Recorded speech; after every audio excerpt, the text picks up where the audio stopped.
ꯇꯤꯜꯍꯧ ꯆꯅꯝ ꯗꯤꯄꯥꯔꯠꯃꯦꯟ ꯁꯣꯝ ꯂꯩꯔꯦ ꯍꯧꯖꯤꯛ ꯖꯣꯕꯤꯟꯒꯤ ꯍꯩꯖꯕꯤ ꯅꯩꯅꯦꯕ꯭ꯔꯥ ꯀꯣꯛ ꯆꯥꯔꯕꯩ ꯇꯥꯟꯊꯣꯔꯛꯄ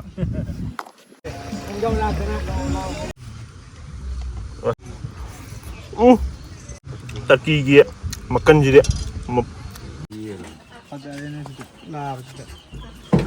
ꯀꯗꯥꯏꯅꯣ ꯑꯩꯈꯣꯏꯅ ꯇꯧꯗꯣꯏꯁꯤ ꯀꯔꯝꯕ ꯑꯣꯏꯗꯣꯏꯅꯣ ꯄ꯭ꯔꯗꯛꯁꯦ ꯑꯅꯤ ꯂꯩ ꯑꯣ ꯑꯁ ꯂꯥꯕꯁꯤ ꯆꯥꯎꯅ ꯀꯤꯂꯣ ꯌꯥꯝꯃꯝꯃꯅꯤꯅ ꯂꯥꯕꯁꯤꯗꯤ ꯀꯤꯂꯣ 3 ꯑꯃꯣꯝꯗꯣ ꯇꯧꯔꯣ ꯑꯁ ꯐꯖꯔꯦ ꯁꯤꯗꯤ ꯂꯩ ꯄꯣꯠꯁꯤ ꯌꯦꯡꯉꯨ ꯃꯁꯤ ꯆꯣꯟꯊꯔꯦ ꯆꯥꯎꯔꯤꯁꯤꯗꯤ ꯁꯤꯅ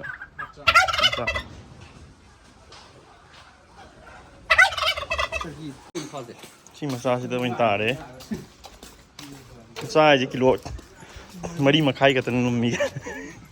ꯌꯥꯝ ꯀꯟꯅ ꯆꯥꯎꯕꯗꯤ ꯑꯣꯏꯗ꯭ꯔꯦ ꯍꯧꯔꯒꯦ ꯍꯧꯖꯤꯛ ꯄꯨꯡꯗꯤ ꯌꯥꯝꯗꯦ ꯄꯨꯡꯗꯤ 1 ꯇꯥꯔꯦ ꯊꯣꯡꯗꯣꯏꯁꯦ ꯊꯤꯡꯁꯤ ꯂꯣꯏ ꯇꯧꯒꯗ꯭ꯔꯣ ꯑꯝꯇ ꯍꯥꯏꯔꯛꯑꯣ ꯁꯤꯟꯅꯔꯗꯧꯔꯕ ꯆꯥꯝꯍꯧꯒꯦꯁꯦ ꯆꯅꯝꯁꯦ ꯃꯄꯨꯝ ꯍꯥꯞꯁꯦꯔꯕ ꯀꯌꯥꯅꯣ 5 ꯀꯤꯂꯣ 3 ꯁꯤꯔꯥꯟ ꯇꯨꯔꯥꯟ ꯄꯥꯟꯁꯤꯜꯂꯣꯏꯁꯦ ꯁꯦꯝꯃꯀꯥꯟꯗ ꯑꯁ ꯃꯣꯠꯂꯦ ꯁꯤꯗꯤ ꯀꯥꯟꯅꯗꯕ ꯇꯔꯀꯤꯁꯦ ꯃꯇꯨꯗꯨ ꯆꯠꯄ꯭ꯔꯣ ꯃꯣꯏꯅ ꯇꯔꯀꯤꯒꯤꯗꯨꯔ ꯀꯌꯥ ꯁꯥꯒꯠꯂꯒꯦ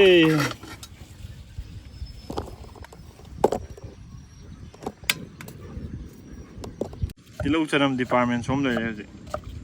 ꯀꯩꯅꯣ ꯀꯟꯅ ꯈꯣꯏ ꯊꯥꯎ ꯍꯩꯖꯤꯜꯂꯒꯦ ꯈꯥꯡꯁꯤ ꯁꯥꯔꯦ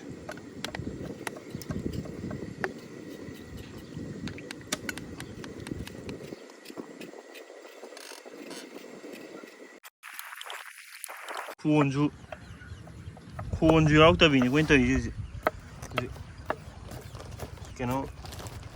ꯀꯛꯊꯔꯤ ꯍꯧꯖꯤꯛ ꯇꯧꯔꯅꯤ ꯍꯩꯕꯤꯗꯣ ꯑꯗꯨꯝ ꯇꯧꯔꯅꯤ ꯖꯣꯕꯤꯟꯒꯤ ꯍꯩꯖꯕꯤ ꯅꯩꯅꯦꯕ꯭ꯔꯥ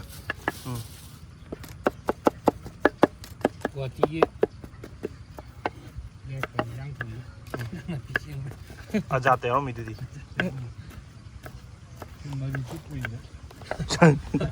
ꯀꯣꯛ ꯆꯥꯔꯕꯩ ꯇꯥꯟꯊꯣꯔꯛꯄ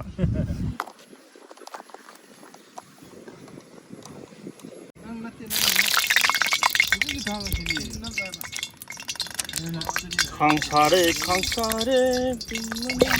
ꯑꯁ ꯀꯨꯏꯔꯣ ꯑꯣꯏꯌꯦ ꯖꯤꯔꯥ ꯍꯥꯞꯆꯤꯜꯂꯒꯦ ꯇꯤꯜꯍꯧꯗꯣ ꯄꯤꯔꯛꯑꯣ ꯁꯥꯔꯦ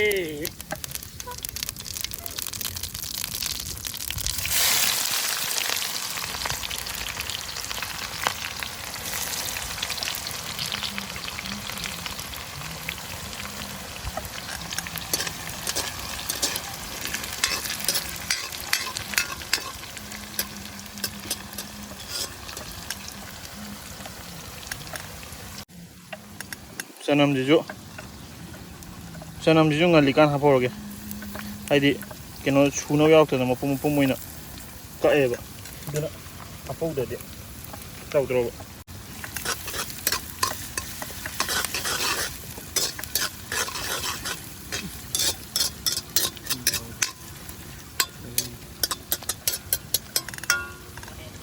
ꯊꯨꯝꯁꯤ ꯈꯤꯇꯪ ꯍꯥꯞꯆꯤꯟꯒꯦ ꯇꯤꯜꯍꯧ ꯆꯅꯝꯁꯤ ꯈꯔ ꯊꯨꯝ ꯄꯠꯊꯅꯕ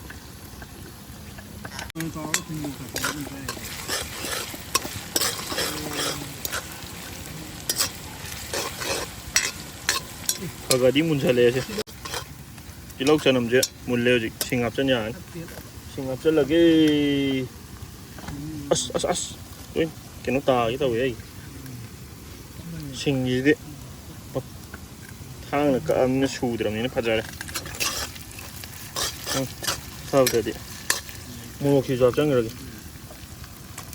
ꯉꯧꯕꯗ ꯈꯔ ꯃꯣꯔꯣꯛꯁꯦ ꯀꯛꯊꯠꯍꯧꯒꯦ ꯅꯠꯇ꯭ꯔꯗꯤ ꯀꯥꯝꯈꯠꯂꯛꯄꯅꯤ ꯍꯦꯛꯇ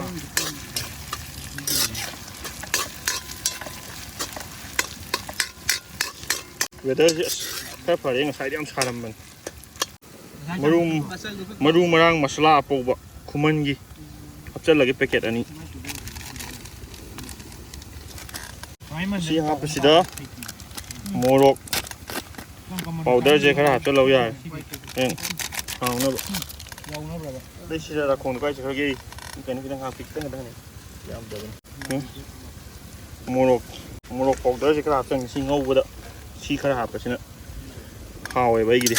มีอาป้ามันเนี่ยดูดิyes เอาน้ำที่ลูกจะน้ำจิ้มจิมุนเลยชาบจัดเลยแกโอ้ย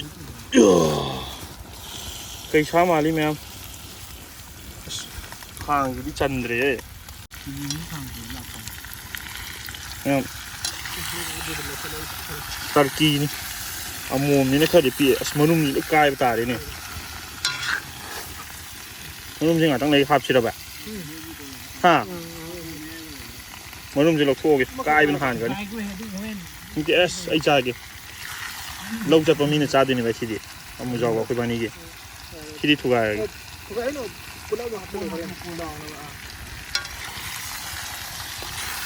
อันนี้ที่ดีน้อง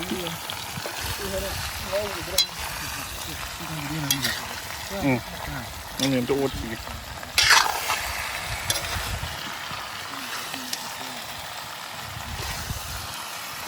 มักกันเลยเด้มักกันสิสามเอาเด้อนะ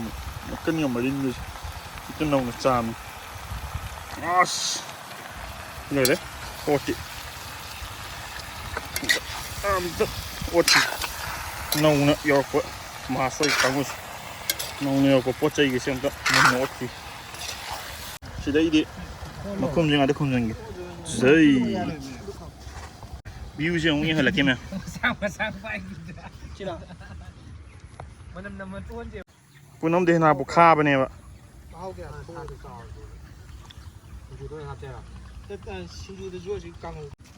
พวกเสียน้ำดงอ่ะน้ำตั้งหันดู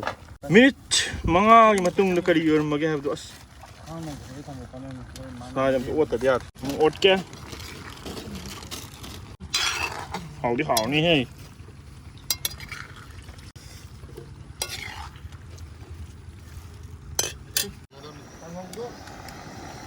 ทุ่มอับเสร็จแล้วแกแม่สานักเราสั่งเด้อคุมจัลลักอมุกยาชีสมีได้บีวานี่อาฟ้าพอเอาเอง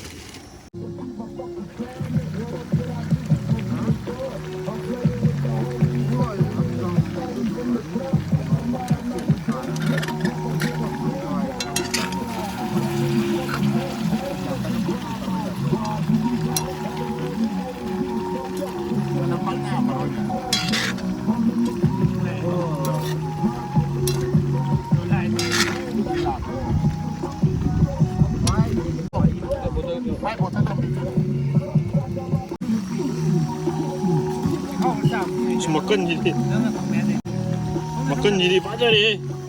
Turki makan jadi kamu apa jadi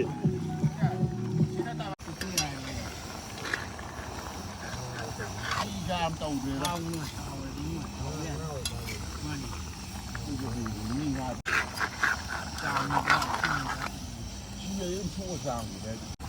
pacar ya sahaja Livin jet how can you come on my head?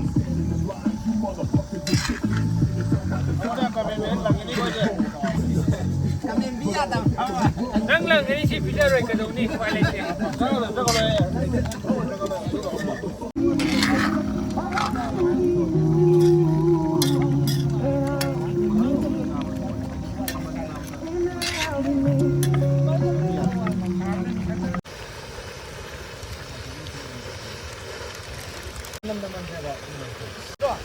last round masal jigar आप चल लगे मैं ये कौन चले मसाई देखिए मसूज आप चल लगे आप चल है जी आप उधर आप चल लगे मैं यहाँ तो नहीं आई वो जाम तो हाँ के Punjab Congo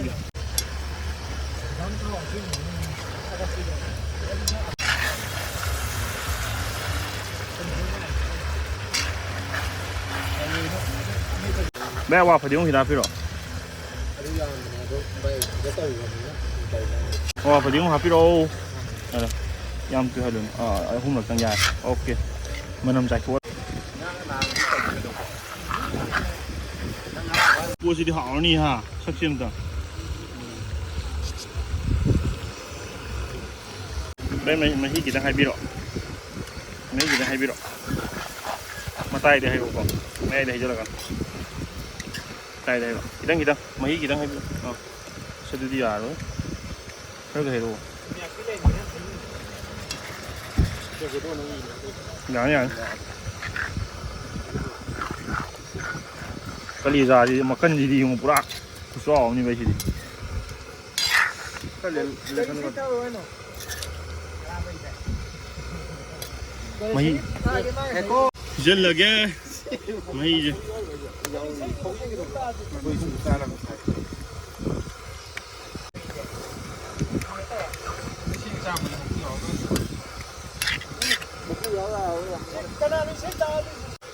Jai awak apa juga ni? Apa? Mahim jalan lagi. Itu mana?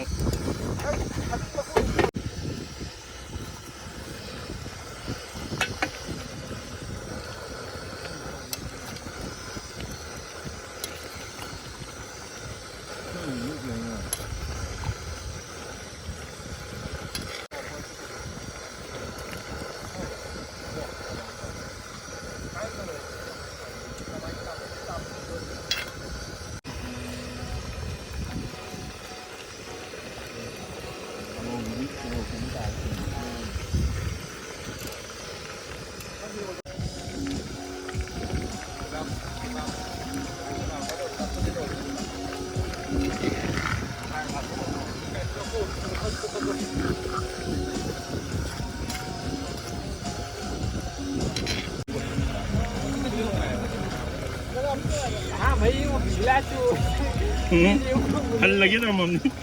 Enggak lah, kena ini boleh. Kau kerja lagi, ayo di ni. Kau yang yang mana?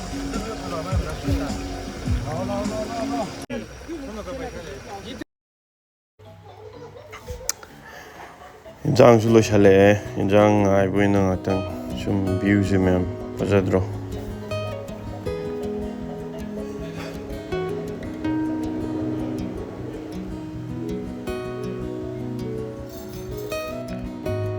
Wari nungai kanda video nam hodre ma'am alu kai mahi hapa swai de lo shalagi chap cha ma'am bali numit tawre yam cha dai keno ngasi di yam chaning de keno makan ga matum khara si dai hen cha roi ma'am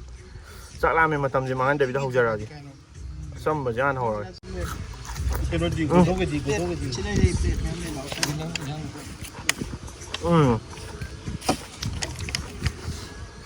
ไม่ไปทานกันยังไงเลยเด็ก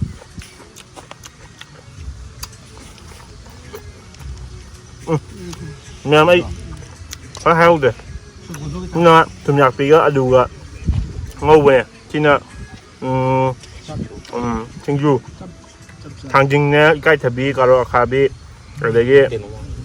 เตียนวันที่ใกล้ๆมันเงินค่าไปเท่าไรแบบต้องมาให้กินได้ให้พี่รู้ป่ะจันบีด้วยนะ thank you เอาละแก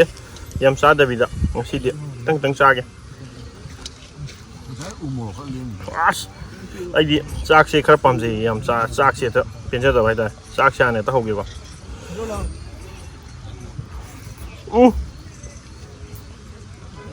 หาเลยกุดมังทุ่งไปสิที่ปัตตานีกันโอเคตัดกี่เกียร์มากันจีเดียมาว้า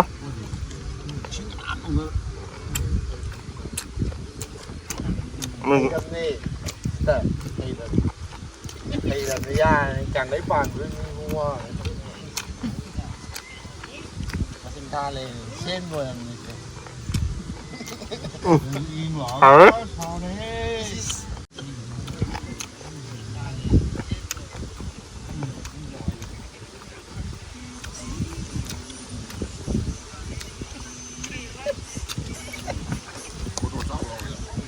ยามช้างอุ้ยเลยแกชิมตั้งเจี๊ยก็อุ้ยเลย แม่ไม่มากันยังมีโชว์จังดีเลยค่อยมานะแม่อะไรเลยหมูนี่ตีทั้งยังเร็วสิละฮะเอาข้อมาจูทั้งจังกะ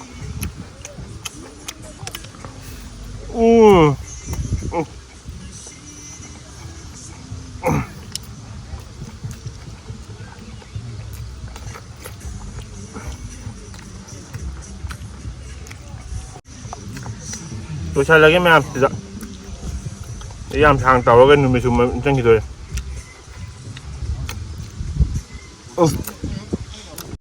สักกี่วันเลยดูนั่นเนี่ยชิมตังกับแม่มาเอาตังเก็บทุ่มยากปีกะอาลูกะต่องงูเนี่ยสิจำตัวฮะ